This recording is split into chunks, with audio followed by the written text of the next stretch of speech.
آپ دیکھ رہے ہیں میرا یوٹیوب چینل۔ آنے والے نئے دوستوں کو خوش آمدید کہتا ہوں۔ دوستو، آج کی اس ویڈیو میں آپ لوگوں کو پنجاب کے شہر لاہور کے مشہور ڈان جیدہ ڈوگر کی دشمنی کے بارے میں بتاؤں گا، جس کی دشمنی چودراہٹ کی وجہ سے اپنے ہی خاندان میں شروع ہوئی، جس میں جیدہ ڈوگر نے اپنے کزنوں سمیت 26 کے قریب لوگوں کو پار لگایا تھا۔ اس دشمنی میں لاہور کے تقریباً 15 کے قریب گروپوں نے جیدہ ڈوگر گروپ کی مخالفت کی اور ان کے مخالفین کا ساتھ دیا۔ جیدہ ڈوگر گروپ نے اکیلے 15 کے قریب قبضہ گروپوں کے ساتھ ساتھ اپنے مخالف ڈوگر گروپ کو بھی تہس نہس کر دیا تھا۔ کہا جاتا ہے پیپل پارٹی کی سابق چیئرمین بینظیر بھٹو جب بھی لاہور آتی تو جیدہ ڈوگر کے گھر میں رہائش اختیار کیا کرتی تھی۔ آپ لوگوں کو بتاتا چلوں، یہ تمام تفصیلات جیدہ ڈوگر کے خاندان کے مختلف لوگوں سے لی گئی ہے۔ مزید تفصیلات جاننے سے پہلے جن بھائیوں نے ابھی تک میرا چینل سبسکرائب نہیں کیا وہ میرا چینل سبسکرائب کر دیں۔ اس کے علاوہ دوستو، میرے نئے چینل کا لنک اس ویڈیو کے ڈسکرپشن میں موجود ہے، اسے بھی سبسکرائب کر دیں۔ وہاں بھی آپ کو مزے کی اچھی ویڈیوز دیکھنے کو ملیں گی۔ تو چلیے کرتے ہیں تفصیلات شروع۔ دوستو، جیدہ ڈوگر کے دادا کے انتقال کے بعد خاندان میں چودراہٹ کی پگڑی سر پر سجانے کے چکر میں ان لوگوں کی دشمنی شروع ہوئی۔ جیدہ ڈوگر کے باپ کے 8 بھائی تھے جو تمام کے تمام خاندان کی پگڑی جیدہ ڈوگر کے باپ کے بھتیجے کے سر سجانا چاہتے تھے۔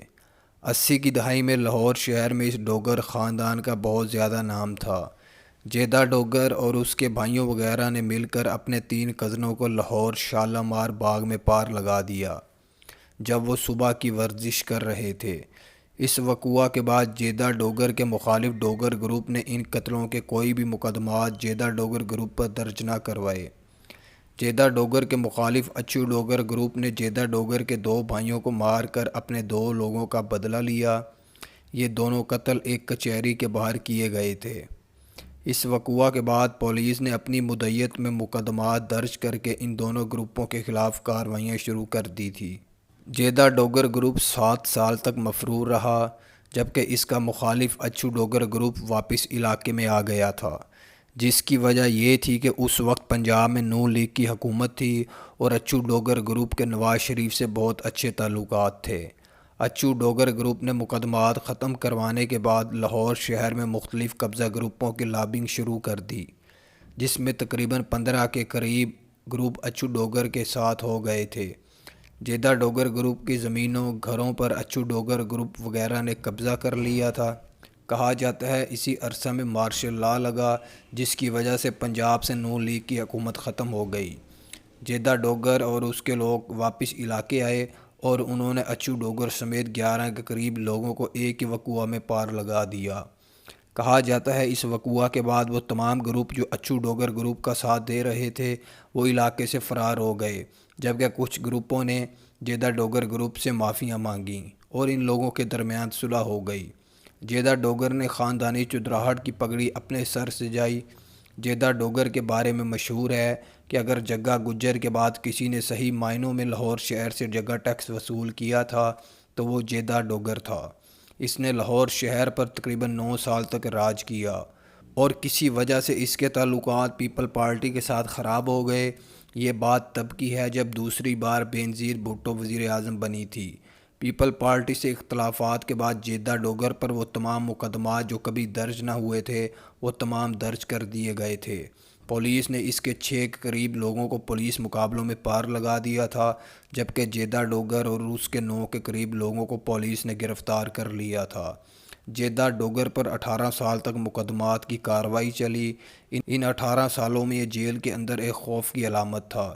جیل کے اندر ہونے کے باوجود بھی اس نے اندر یہ گروپ بنا لیا تھا، جیسا کہ جیلوں میں جرائم پیشہ لوگوں کے گروپ ہوا کرتے ہیں۔ جیل کے اندر بھی جیدہ ڈوگر گروپ کا ایک نام تھا اور یہ مختلف قیدیوں سے ماہانہ 3 روپے بھتہ وصول کیا کرتے تھے۔ کہا جاتا ہے جیل کے اندر جو گروپ جیدہ ڈوگر گروپ کو بھتہ نہ دیتا، یہ لوگ پکڑ کر اس کو مارتے اور پیٹتے تھے اور شدید زخمی کر دیتے تھے۔ کہا جاتا ہے جیدہ ڈوگر گروپ کو جب ایک بار اس وقت کا جیل سپرنٹنڈنٹ ملنے آیا تو اس نے جیدہ ڈوگر کو کھڑا ہونے کا کہا، جیدہ ڈوگر اس کی بات سن کر کھڑا نہ ہوا، جس پر جیل سپرنٹنڈنٹ نے جیدہ ڈوگر کو ٹانگ ماری اور بدلے میں جیدہ ڈوگر نے ساتھ پڑی شیشے کی بوتل اٹھا کر جیل سپرنٹنڈنٹ ماری، جس کی وجہ سے جیل سپرنٹنڈنٹ کا سر پھٹ گیا تھا۔ اس وقوع کے بعد جیدہ ڈوگر کو پولیس نے جیل کے اندر بے ایمانہ تشدد کا نشانہ بنایا۔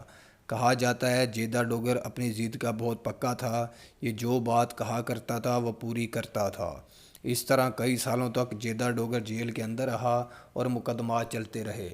جیدہ ڈوگر اور اس کے جو لوگ جیل میں تھے ان میں سے بھی 3 لوگ جیل کے اندر قدرتی موت مارے گئے تھے، جبکہ جیدہ ڈوگر کو عدالت کی طرف سے سزائے موت کی سزا سنائی گئی تھی، جبکہ اس کے دیگر بیشتر ساتھیوں کو عمر قید کی سزا سنائی گئی تھی۔ اس طرح جیدہ ڈوگر کی زندگی کا باب بند ہوا۔ یا اللہ ہم سب کو معاف فرما، ہم سب کی مغفرت فرما۔ یا اللہ ہم سب کے ماں باپ، بہن بھائی، پیر و مرشد، والدین، دوست، احباب، رشتہ دار جو زندہ ہیں یا جا چکے ہیں سب کی مغفرت فرما۔ یا اللہ کشمیر فلسطین کے مسلمانوں کی مدد فرما، مرزائیوں قادیانی کو نصف نبود فرما، میکرون کو، یہودیوں کو، ہندوؤں کو، مرزائیوں قادیانی کو سب کو نصف نبود فرما، آمین۔